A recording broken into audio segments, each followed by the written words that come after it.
Hello my dear lovely viewers and subscribers, আসসালামু আলাইকুম।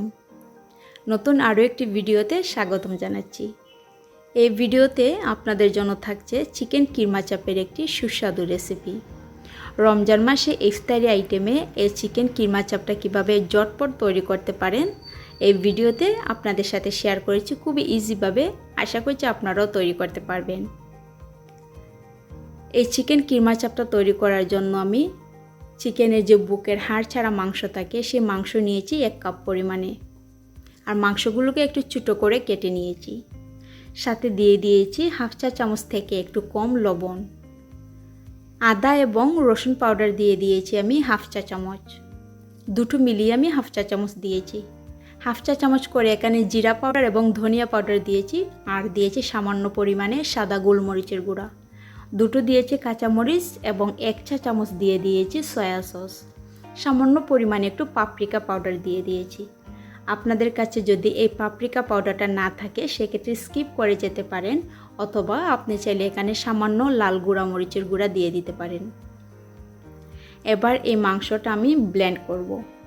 আপনার কাছে যদি কোনো গ্রাইন্ডার না থাকে সেক্ষেত্রে আপনারা শিলপাটাতে খুব মিহি করে এই মাংসটা বেটে নিতে পারেন। তো আমার মাংসটা এখানে গ্রেট করা হয়ে গিয়েছে। এবার আমি এই মাংসটার সাথে 2 টেবিল চামচ কর্নফ্লাওয়ার ব্যবহার করব।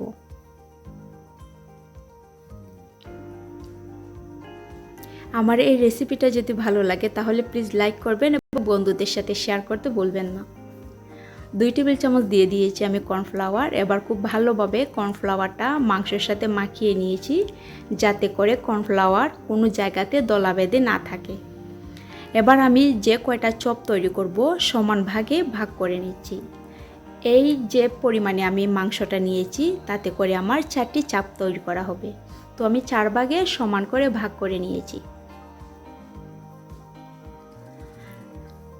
সেই ফাঁকে ছোট্ট একটি রিকোয়েস্ট আপনার কাছে, যদি আমার চ্যানেলের নতুন ভিজিটর হয়ে থাকেন আর আমার চ্যানেলটিকে এখনও সাবস্ক্রাইব না করে থাকেন তাহলে please hit the subscribe button and পাশে থাকা বেল আইকনটি ক্লিক করে অন করে রাখবেন। তাহলে আমার আপডেট ভিডিও আপনার কাছে খুব সহজেই তাড়াতাড়ি সবার আগে পৌঁছে যাবে। তো এখান থেকে আমি একটা ভাগ নিয়েছি হাতে, আর হাতে খুব ভালো করে আমি ঘুরিয়ে তারপরে এভাবে একটু পাতলা করে আমি চাপ আকারে তৈরি করে নিচ্ছি। চেষ্টা করবেন একটু পাতলা টাইপে করতে, তাহলে খুবই ক্রিস্পি হবে।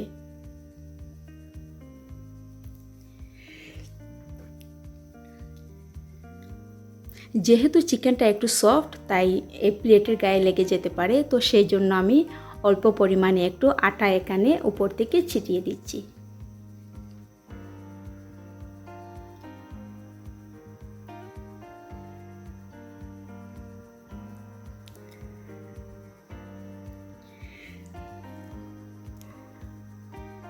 এবং সেমভাবে আমি সব কয়টা চাপ তৈরি করে নিচ্ছি।